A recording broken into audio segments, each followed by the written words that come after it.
Walang may lilihim, bawat kwento aalamin. Tayo na't makihula. Huyu! Ang Ayun. bilis ni Bon! Hindi ko kina-ordinate kay Bon to, promise. Ang bilis, ipinasok niya kagad, di ba? Hay nako, malungkot po itong blind item na ito.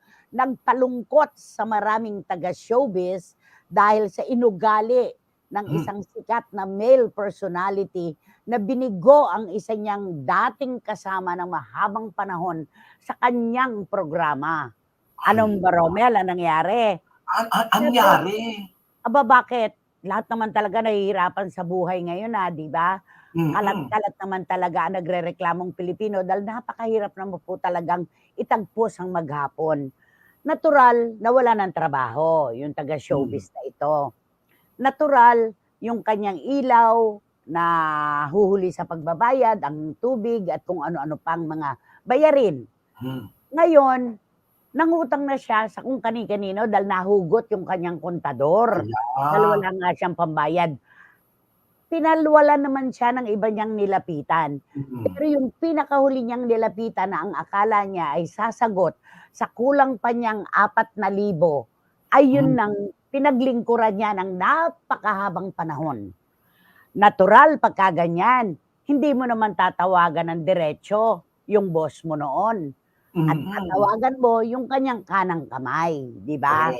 So tinawagan nitong staff yung kanang kamay ng male na ito, male personality. Sige na nga, male TV host. Okay.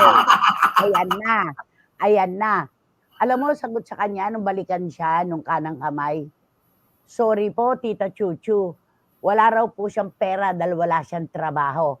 Romel, hindi natin nilalanglang ang 4,000. Napakalaking halaga po sa mga panahong ito ang 4,000.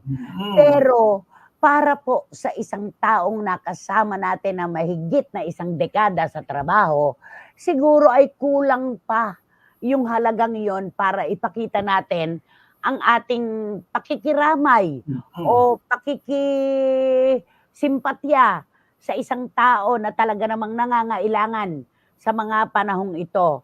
Grabe. Oy, mga CFMers, ba't may sagot na kayo? Hindi pa man binibigay ang clue. Paulo Obalde, grabe, nakakaloka. Ang dami-dami na yan.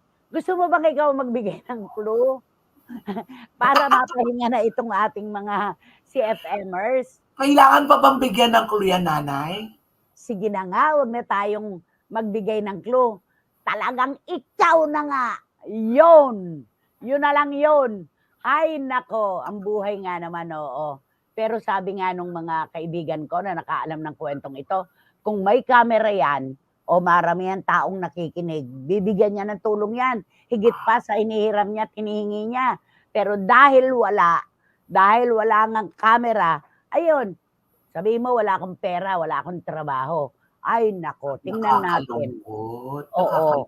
Ganun na lang ba ang pagpapahalagang ibibigay niya sa isang taong naglingkod sa kanya ng mahabang panahon na hindi naman mareklamo? 'Di ba? Yun.